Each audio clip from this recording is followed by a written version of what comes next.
Welcome to another show of the AI Journal podcast. Today we have Arron Clarke with us from Hudson&Hayes. We want to know more about who Arron is and what's your kind of story so far, if you can, please.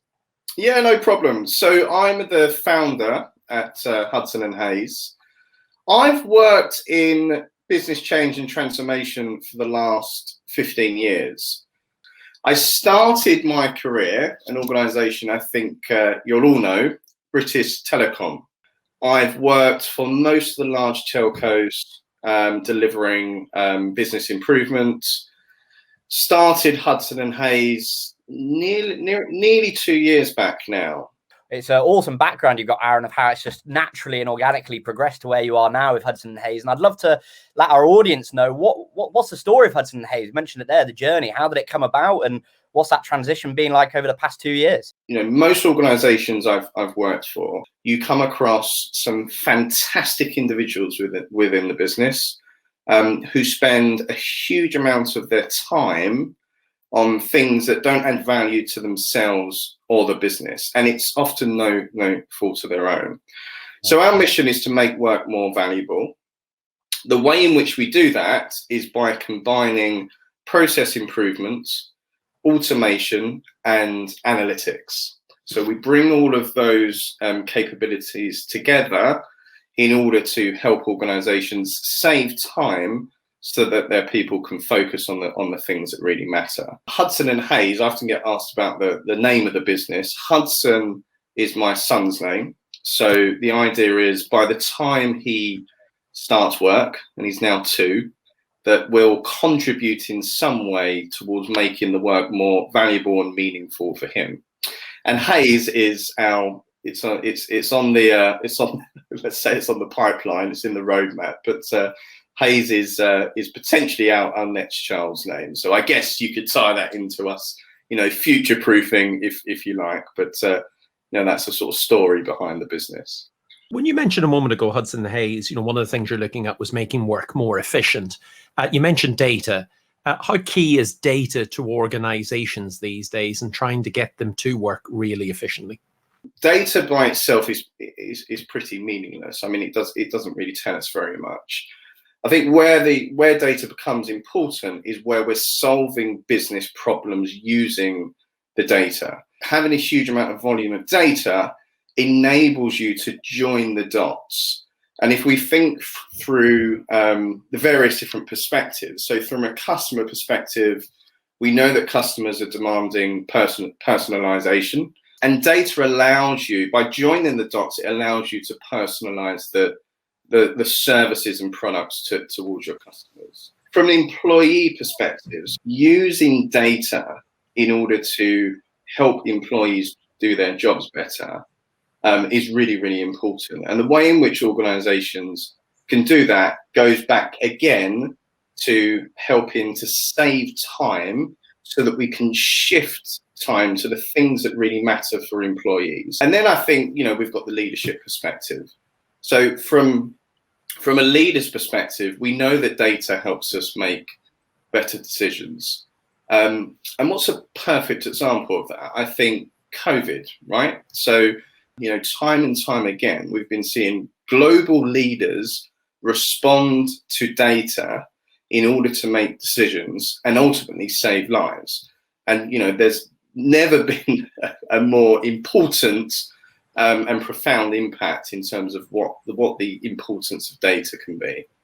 What's your approach toward digital transformation? So the approach that we take is one that's holistic and integrated. So we'll help organizations look across an end-to-end value stream, which is essentially an end-to-end process in how you deliver value to your customers. And by integrating those various different approaches, we're able to look at step 1 and say, we'll eliminate that because it's non-value add. We can look at step 2 and we can say, you've got some unstructured data there, and we can use intelligent document capture to transition the data to structured data. RPA can pick it up and do its job. We may even, step 4, there may be a decision that we could automate using predictive analytics. And I think the ability to bring all of those levers together and layer them in a way in which you can get the most amount of value out of each of the individual levers in the right order as well is incredibly powerful and provides organizations with the ability to maximize customer and business values. That sounds like quite an integrated approach to what you're doing. That sounded very deliberate. Is that the case? I think the reality is, in a lot of organizations, it's a sizable undertaking. We recommend to businesses, start with one value stream or a proportion of the value stream, test out this integrated approach, and then use that as a beacon for the rest of the organization. Looking at how teams can spot the aspects and tasks and initiatives that don't add value. Where can teams and businesses spot these aspects or tasks or initiatives that don't reach these kind of desired outcomes? How can they do it? I mean, that's not changed, right? Our approach to process improvement it's always the same. We define value from the customer perspective. We look across our processes. We create a visualization of our process and customer journey. And then we distinguish between those tasks that are value add and non-value add. And that will always be the same. Where I'm starting to see a shift is this shift towards value enhancement rather than just a focus on waste elimination. And the lens that we look at that is based on customer tangibility and routineness of service. So if I've got a service or a process which is very tangible from a customer perspective, then value enhancement may be more important. Whereas if I've got a process or service that's less tangible, then I may want to, and is highly repetitive, then I may want to focus on waste elimination. The approach is the same as it's always been. We map out our processes, we look at what's value add, what's non-value add, but a slight shift in that we also need to be looking at value enhancement, not just waste elimination. I notice a lot that, especially pre-COVID, a lot of businesses, and I read about it all the time with AI Journal, that had very siloed departments. So it was they couldn't cross-communicate very well. And obviously COVID with digital, everyone moving digital has changed all that. So I'd love to know your kind of viewpoint on how important is communication between teams to break down these challenges further down the line. It's always been important, right? I think organizations with the siloed approach, they run the risk of sub-optimization. But individual targets within a team that lead to sub-optimization of the whole. So going back to the approach in terms of our integrated approach to operational improvement, that's one of the reasons why we look to bring those teams together. I'm sure organizations struggle a little bit with, as Tom mentioned, how do you get going? But where do they get going? Where do they get the skills to do this? Where do businesses get the knowledge to start to really digitally transform their organizations? One of the first steps should be to educate leaders and people within the business in terms of the art of the possible, because then you get people thinking about how the technology can be used.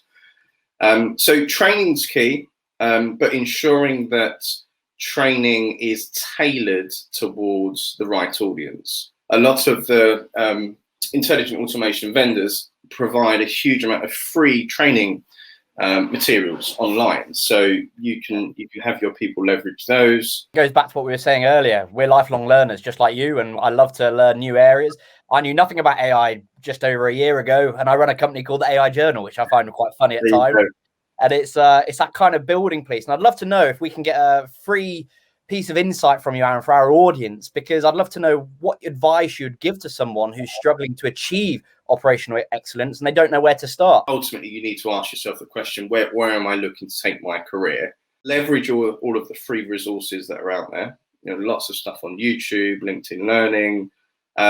Attend an awareness level training, so you get an understanding of the philosophy and the underlying thinking. And then at that point, if you decide that, this is for me and I want to move forward, then you can move forward and move into kind of, practitioner and start to deliver those improvements within your business. Arron, You and the company are at the forefront of technology and business and operational transformation change. Therefore, I'll ask you the question, where do you see technology and businesses and operations going over the next 5 years? Because I think if COVID taught us anything, it's that anything's possible and that digital is the way forward. But what's your interpretation of the landscape to come? Based on what we do in terms of operational improvement, is that I think we'll start to see artificial intelligence and machine learning very much integrated into organizations, lots of organizations' approaches to operational improvement. So whereas it's the new shiny thing, I think it will just be a case of this is how we do business. It will be one of those levers that we can pull to maximize business and customer value. And then I think that the second thing for me, and I hope, and I believe this will happen, is that we'll see more of a unified platform for intelligent automation. At the moment, you have to leverage different tools in order to do that. I think we'll see much more of a unification so that you haven't got to go out there and leverage lots of different toolkits. It's been a real pleasure having you on the show today, Arron. It's a lot of insight, and I can't wait to share this one with the audience. And I'd love to let people know, where can they find you and where can they find out more about Hudson&Hayes? Yeah, no problem. So you can visit our website. It's www.hudsonandhayes.co.uk. Or you can reach me. My personal sort of business email, is Arron, so it's ARRON.Clarke@hudsonandhayes.co.uk.